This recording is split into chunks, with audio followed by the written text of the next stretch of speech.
Assalamualaikum warahmatullahi wabarakatuh. Bismillahirrahmanirrahim. Alhamdulillahirabbil alamin wa bihi nasta'in wa ala umuri dunya waddin. Wassalatu wassalamu ala asyrofil anbiya'i wal mursalin sayyidina wa maulana Muhammadin wa ala alihi wa sahbihi ajma'in, amma ba'd.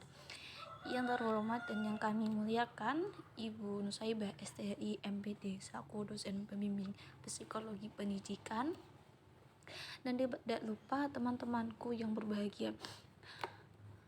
Dalam kesempatan kali ini, izinkan kami dari kelompok 13 akan mempresentasikan hasil dari diskusi kami tentang evaluasi belajar. Sebelumnya, perkenalkan, saya Alfia Ainun Nikmah NIM 19 dan teman saya Rahma Ainun Salsabila NIM 32. Yang pertama ada pengertian evaluasi belajar. Jadi evaluasi ini berasal dari evaluation. Nah, kata ini diserap ke dalam bahasa Indonesia. Ini mempertahankan lafal aslinya itu evaluasi. Jadi apa itu evaluasi? Evaluasi ini menyediakan informasi, proses menyediakan informasi yang dijadikan sebagai pertimbangan untuk menentukan harga dan jasa dari tujuan yang dicapai, desain, implementasi, dampak, membantu keputusan, dan membantu mempertanggungjawabkan dan meningkatkan pemahaman terhadap fenomena. Jadi apa intinya? Evaluasi ini adalah menyediakan informasi yang dapat dijadikan sebagai bahan pertimbangan dalam mengambil keputusan berikutnya. Terus apa itu pembelajaran? Jadi pembelajaran ini adalah disebut juga belajar mengajar atau instruksional. Jadi ada dua kata itu, belajar dan mengajar. Belajar sendiri itu ditandai dengan perubahan pada diri seseorang. Jadi menurut Woodcock dan Nikolic, belajar adalah perubahan dalam diri seseorang yang berasal dari hasil pengalaman. Terus evaluasi pembelajaran ini apa? Nah, evaluasi pembelajaran ini adalah ditentukan pada berdasarkan proses menyalurkan memberikan nilai. Jadi memberikan nilai kepada suatu objek tertentu dengan mempertimbangkan suatu kriteria tertentu. Maka teman-teman melalui itu tadi evaluasi pembelajaran, guru akan memahami sebaik-baiknya apa itu evaluasi, bagaimana pengaruhnya terhadap proses pembelajaran siswa. Lalu evaluasi ini dapat membandingkan, mengumpulkan, mengolah data, mengukur, mengatur siswa apakah tujuan ini benar sudah berhasil apa belum, sebagaimana kekurangannya nanti. Jadi dapat diketahui dan dapat mengambil keputusan pembelajaran seperti apa nantinya yang akan dirancang di tahun depan. Terus tujuan pembelajaran. Jadi tujuan pembelajaran yaitu secara umum yaitu efisiensi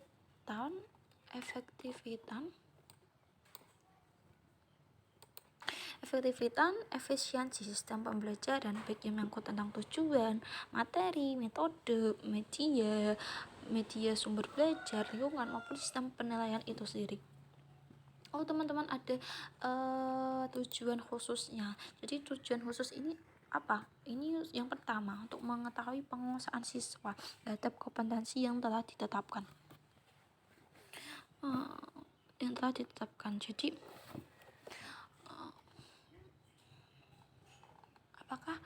apakah penguasaan ini sudah benar-benar dikuasai apa belum. Terus yang kedua tuh nanti kesulitan yang dialami baik siswa maupun guru saat mengajar. Jadi nantinya dapat diduga kemungkinan akan memberikan remedial, karena bagaimana nantinya siswa itu benar-benar memahami materi yang telah disampaikan. Terus yang ketiga itu mengetahui efisiensi dan efektivitas strategi pembelajaran. Jadi menyangkut metode, sumber-sumber lain itu apakah benar-benar dapat efektivitas dalam proses pembelajaran tersebut. Terus yang ketiga ada fungsi. Jadi fungsinya di sini sebagai seorang peserta didik atau individu. Yang pertama itu menetapkan keefektifan pengajaran dan rencana kegiatan. Jadi pembelajaran itu sudah tetap, sudah ada rencana, baik jadwal maupun gurunya, materinya sudah dapat direncana. Terus nanti kita dapat belajar sebelum dapat dievaluasi. Yang kedua ini dapat memberi basis laporan kemajuan peserta didik. Jadi rapor setiap semester atau kita istilahnya itu HSS, hasil siswa itu kita dapat tahu. Jadi kemampuan saya ini meningkat apa menurun gitu. Terus yang ketiga itu menetapkan kelulusan. Jadi seorang siswa dapat diketahui masih menjadi siswa di sekolah tersebut atau tidak itu bisa diketahui dari hasil evaluasi. Yang kedua ada dari fungsi program pengajaran.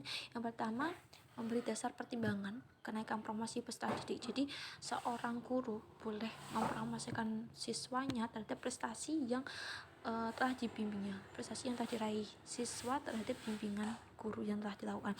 Yang kedua yaitu mengetahui kesulitan yang dialami peserta didik, baik proses belajar, dapat dilakukan remedial dan lain-lain. Terus yang ketiga ini memberikan bimbingan dan penyuluhan. Setelah remedi kita bisa melakukan bimbingan ulang dan penyuluhan ulang terhadap siswa yang dirasa kurang mampu menguasai pelajaran tersebut. Terus ada beberapa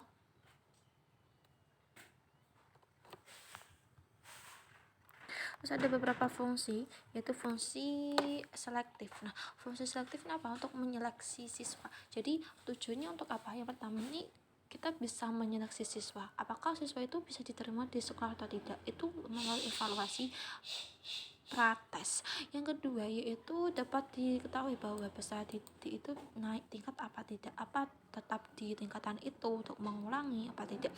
Yang ketiga itu peserta didik dapat mendapat beasiswa. Jadi beasiswa pasti ada seleksinya karena tidak semua siswa itu dapat meraih beasiswa tersebut. Yang ketiga yaitu meninggalkan sekolah atau tetap di situ. Nah, itu tadi kelulusan. Yang kedua ada penilaian bersifat diagnostik, di mana kita dapat menduga penilaian itu memenuhi persyaratan. Maka dengan melihat hasilnya, sebenarnya guru dapat melihat kelemahan siswa. Setelah dapat melihat kelemahan itu apa yang terjadi? Jadi guru itu bisa dengan mengetahui sebab-sebab dan mencari kelemahan dan mengatasinya dengan memberikan penyuluhan atau mengulangi pelajaran tersebut dan lain-lain. Terus sebagai fungsi penempatan, di mana ini dilakukan dengan sebuah paket belajar. Nah, modul maupun paket.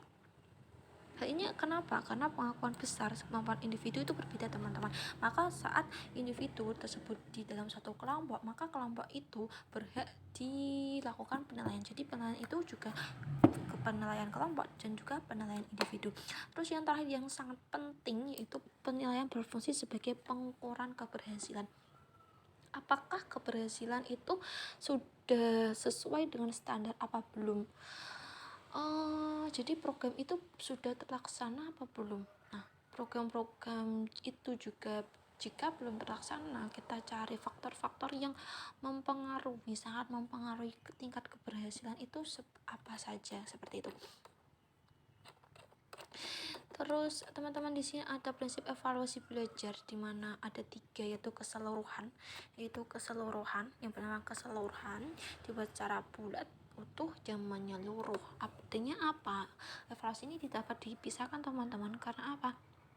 Evaluasi ini merupakan kognitif, psikomotorik, dan afektif. Jadi jika ada mata pelajaran PAI itu yang pertama kita mengetahui arti ayat tersebut, terus kita psikomotornya seperti apa, terus kita sampai pemahamannya menghayati ayat tersebut itu sampai seberapa tingkat. Terus yang ketiga itu bagaimana mengimplementasikan kehidupan nyata tentang ayat tersebut ke dalam kehidupan sehari-hari. Terus yang kedua ada prinsip kesinambungan di mana ini ada continuum. Jadi penilaian itu juga harus berjalan terus menerus teman-teman, harus ada sambung menyambung dari waktu ke waktu. Karena apa, kita bisa memperoleh gambaran tentang kemajuan dan perkembangan individu. Jadi setiap semester kita mendapatkan misalnya ranking 2 ranking 5, terus kita ranking 3, ranking 1. Nah itu kita bisa melihat pertimbangan kemajuan seorang siswa. Terus yang ketiga ada konsep objektivitas, dimana seorang guru atau evaluator itu harus objektif teman-teman. Jadi kita tidak boleh mendiagnosa juga anak yang ber-IQ tinggi, dimana anak tersebut paling udah bisa lah, udah tinggi hasilnya. Nah itu belum tentu teman-teman. Jadi kita harus bersifat objektif sebagai evaluator. Terus ada model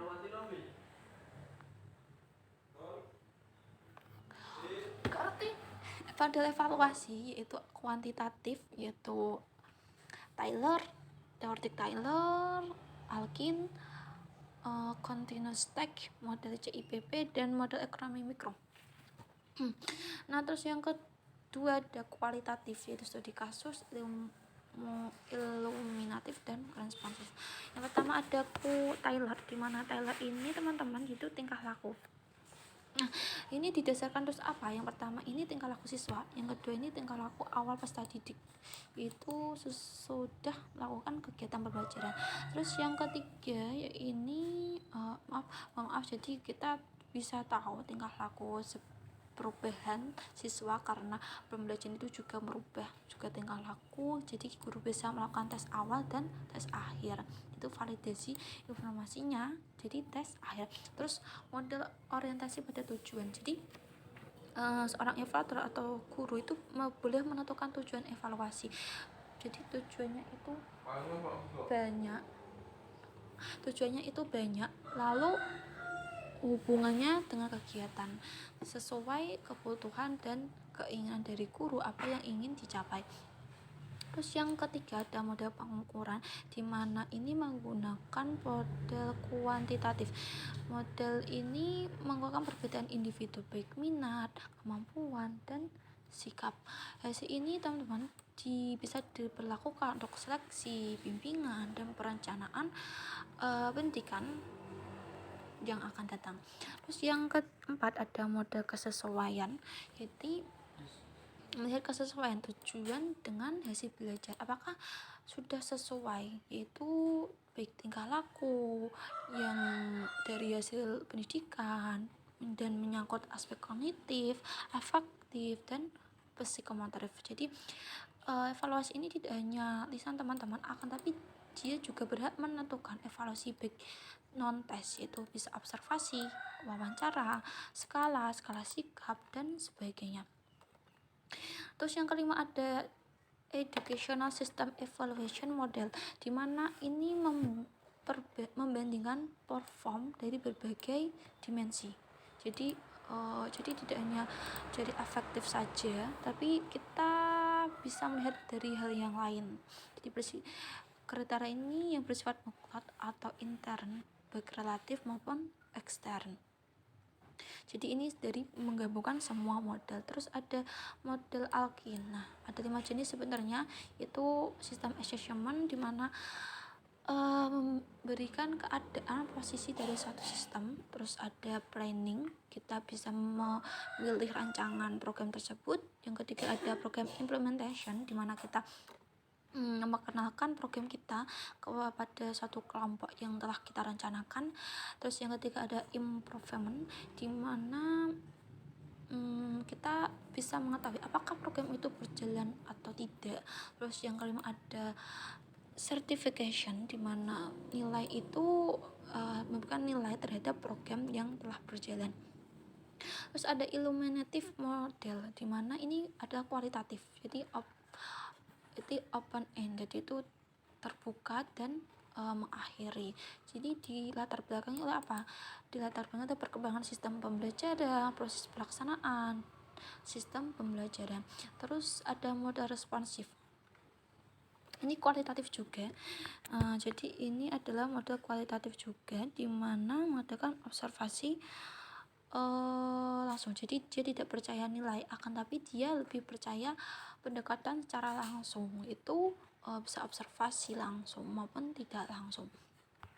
Maka dapat disimpulkan teman-teman, evaluasi adalah pengukuran ketercapaian program pendidikan, substansi pendidikan termasuk kurikulum, peningkatan kemampuan guru, dan keseluruhan. Jadi tujuannya itu keefektifan, efisiensi, baik hasil tujuan, materi, metode, dan penilaian itu sendiri.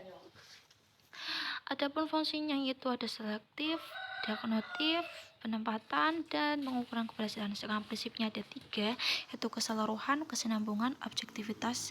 Terus model-modelnya yaitu teman-teman ada kualitatif dan kuantitatif, di mana ada measurement, congruence, educational system, Alkin, ilmunatif, dan lain-lain. Demikianlah yang dapat kami sampaikan, kurang lebihnya mohon dimaafkan. Wassalamualaikum warahmatullahi wabarakatuh.